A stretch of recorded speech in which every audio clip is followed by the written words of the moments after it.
So, hi again, last part of our session, and thank you for staying with me. Now, I want to talk about strategies in crisis environment. What is a crisis?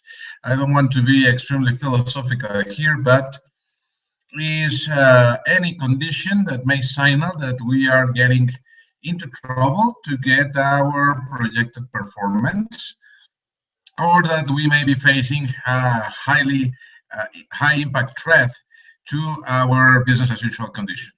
Now, actually, in order to understand a crisis environment in business, we need to see two particular variables.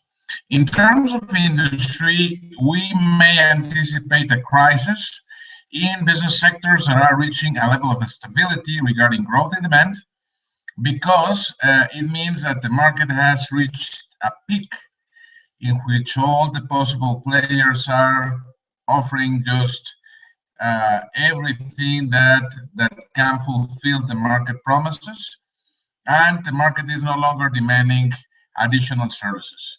In this particular kind of environment, we can actually expect that if a new competitor with a low cost strategy comes in, it may stimulate the lower tier of the market, therefore creating a new platform for growth for all the players. But in most of the cases, when the market tends to stabilize, it means that it will eventually start to create a price competition that will become more intense, and therefore harm the profitability of all the players. The second important condition that signals a crisis in the life cycle of a product, it is the phase of decline. Whenever your firm or your business starts to see that you are getting reductions in demand or reductions in revenue that are not cyclical according to the seasonality of your market, it is time to push the red alert and to move away from this segment, or to relaunch the product in order to recover profitability. Now, with this little kind of introduction, let me just recap what is the idea of a strategy in crisis environment. The main idea is business viability. These kind of plans are no long term. They are short term initiatives willing to separate actions or products from the core of the business in order to understand what is the main core that we need to preserve in order to reignite growth again when the market helps us with that condition. Okay? Some of the strategies and initiatives that we're going to see here, you may understand them as a more long-term duration schemes, because they are combined with another corporate level strategy, as we may see the case with outsourcing. But I will give further details in just a moment. So with this idea in hand, let me just take a second to share the screen, and we will be on our way. So bear with me. Okay, so to get started with this introduction, talked so far about environments, the industries in maturity and industries in decline, and the main idea or the mindset that we need to have in order to execute the strategy in crisis environment. And now, usually, to understand what kind of choices do we have when we are facing a crisis environment, we can rely on this diagram of Professor Robert Grant to have two dimensions in mind in order to understand our possible courses of action. First of all, to your left, we need to understand in what phase of the product life cycle the industry is coming about. If it is tending to a decline, or if it is tending to stability, it will tell us what should we do immediately. And this dimension should be combined with the competitive position of the company, because it is not the same to have a crisis environment when you are the leading firm, or when you are just one of the competitors seeking a slice of the market, competing by price. When we are talking about industries in decline, and particularly we are talking about a leading firm. Usually the idea is to keep preserving profits and preserving cash flow through exercising a leadership strategy. I mean, you try to maximize your opportunity to take advantage of the remaining demand by having a premium pricing strategy, by stimulating your loyal customers to remain with you for the most time possible. Now, what would happen if you have a weak towards the remaining demand? In some cases, depending on the gravity of the decline, it would be wise to think about divesting your resources. And in other cases, if the decline is not so aggressive, perhaps you would be harvesting by trying to make some final discounts to further skim the segments in which you can get more revenue. Now, what would happen if the strategy, if the market or the industry is tending to stability? If you're the leading firm, it means that you can sustain a little bit longer your performance. But if you are one of the players, one of the weak competitors, it means that the competition will become more intense by pricing, and therefore you should think on divesting. Now, moving on to understand some of the schemes in this particular kind of context. First of all, whenever we face serious market disruptions, take an economic crisis in our main markets, take terrorist attack, God forbid, or the change in prices of commodities like fuel, something that happened actually some years ago, some of the firms actually go into restructuring. What is the main idea? They rely on legal schemes actually structured in local laws to reduce cost and to cancel debts so that they may become back in business again through a supervised procedure. Now, what is the idea here? They need to renegotiate with creditors because remember, the main idea is to preserve cash flow, okay? And actually, this restructuring goes hand in hand with divestiture strategies, okay? What is the main idea? You need to sell off your business units that may not be essential or that they are no longer viable to your business model. Just like we were talking about, Walmart de Mexico, in order to concentrate in the retail industry, started to divest in order to raise cash also some of their business units in Mexico. First of all, they sold Vips to Alsea, which happens to be a good transaction in my opinion. Why? Because Alsea is specialized in restaurants in many formats. So they find it like a nice asset, and Walmart can get important resources for this kind of transaction. Later, they chose to divest Banco Walmart, and the most recent transaction is with Suburbia. Okay, so this divestiture strategy tends to raise resources so the business may keep investing in technology, may keep investing in training in the core business. Now, what happens if the situation gets even worse? There is a figure called creditors protection or protección de quiebras that in Mexico is called as concurso mercantil. In the United States, it's known as Chapter 11 or bankruptcy protection, and it actually allows the company to keep operating, overseen by a judge, and they can cancel commitments with employees, with suppliers. Think, for example, airlines after the terrorist attacks of 9/11 many years ago. Practically every large airline in the United States asked for this kind of protection in order to cancel plane orders, in order to cancel pension plans for staff, and in order to reduce personnel in a very dramatic way, so they could actually reconcentrate on its more linear structure to become competitive again. Now we are seeing the effects of this restructuring because these companies actually had harvested 3 or 4 years in a row with spectacular profits, actually recovering from the bad start of the new century. Now, what is the main context or the positive view of this particular kind of strategies? It gives you flexibility. Okay, why? Because if you don't have the time and you don't have the schemes to renegotiate with suppliers or with customers, you can actually face liquidation.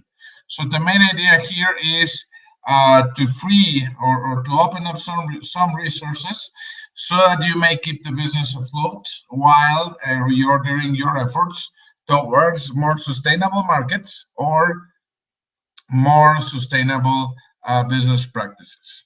Now, moving on, I was mentioning just at the beginning of the clip that outsourcing is one of the strategies that can be used in crisis environment. You are naturally well aware with the concept. I don't want to elaborate further on. But the main idea that I want you to grasp here is that you can choose to take away from your value chain some activities that may not be related to your business core. Naturally, you need to choose what kind of activity according to the nature of your business. Outsourcing is not only call centers as we are accustomed to think or imagine. Outsourcing can be even operations in normal business context.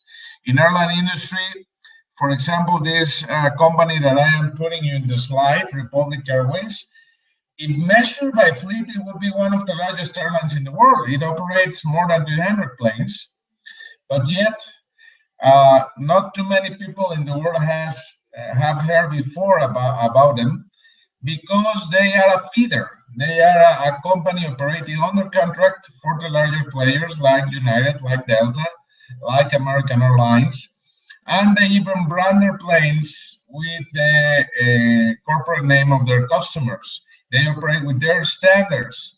So what happens? You can be a business-to-business corporation operating just under outsourcing in order to fulfill a corporate need and still have the ability to grow profitably within a business sector. Now, as I was mentioning before, you can outsource everything in your firm, from the payroll, from the manufacturing, from the talent management.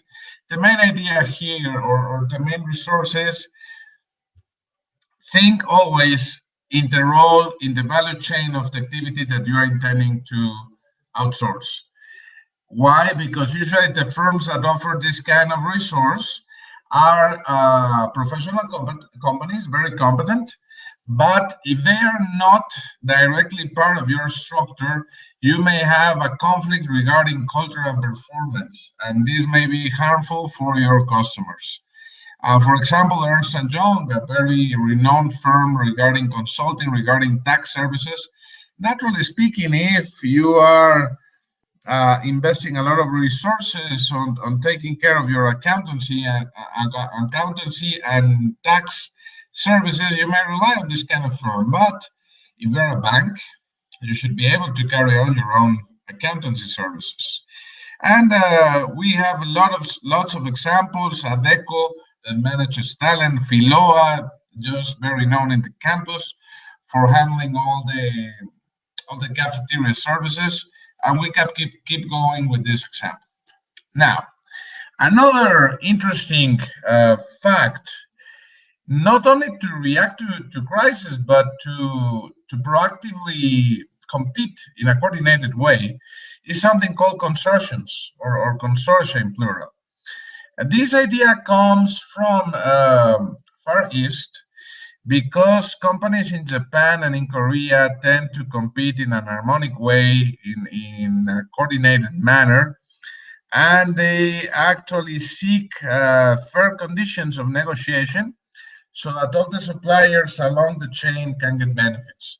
This idea in Japan is known as keiretsu, in Korea is known as chaebol.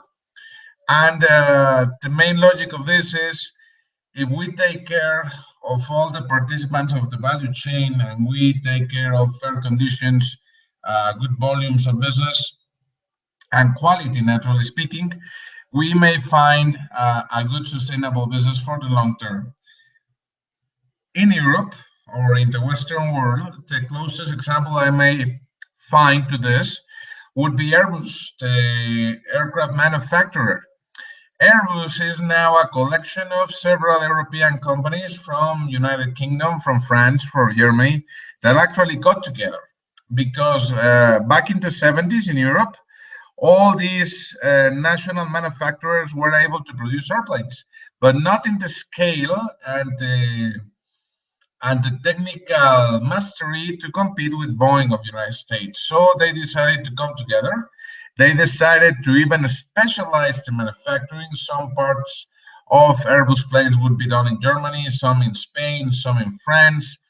And nowadays, the idea of a consortium has become the main engine of growth for this company that actually is face to face with Boeing every single year, fighting for the leading position.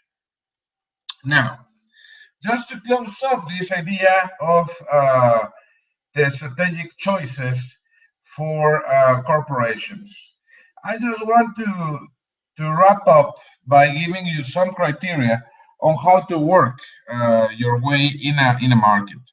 I have put to you two particular dimensions. How is the market behaving, growing, or perhaps slow growing or not growing at all? And what is the position of your company?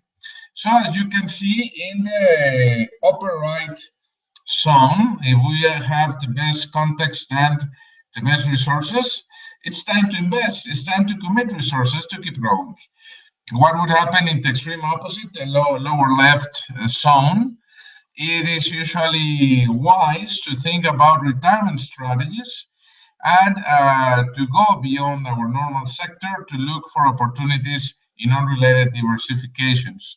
And the other combination may call for cooperation schemes that may mitigate risk for all the incumbents, or perhaps to divest selectively some of your business units. Now, how do we choose? How do we know that we are taking the best strategy for the company in which we are working or that we are leading? Well, the first idea I want you to be aware about is that the strategic choices depend on the management attitude towards risk. If we have a management team coming from innovative companies, coming from a highly open organizational culture, we may expect bold moves in which financial resources may be committed because they know that if they are pioneers and if they are successful regarding the first entry to the market, they can actually harvest long-term benefits. Now, naturally speaking, some strategies may be motivated by emerging conditions in the market. Okay, as I was mentioning with the crisis context, if you face an economic disruption, you need to act. You cannot sustain normal conditions because you would be threatening the business viability. Naturally speaking, the CEO is responsible for choosing the strategy, but above the CEO, the board of directors can also has influence and something to say about the corporate level strategy. If the corporate board is extremely conservative, you may expect a company with not too much willingness to move. And naturally speaking, the CEO, your role, your future role, will be dealt within two particular forces. For one, above you, the board of directors, and below you, your key managers. Your VPs can be a very valuable source of feedback in order to understand how to move quickly. And just closing up this session, what should we not do? For one, whenever possible, try to control your own options. Try to create your own market.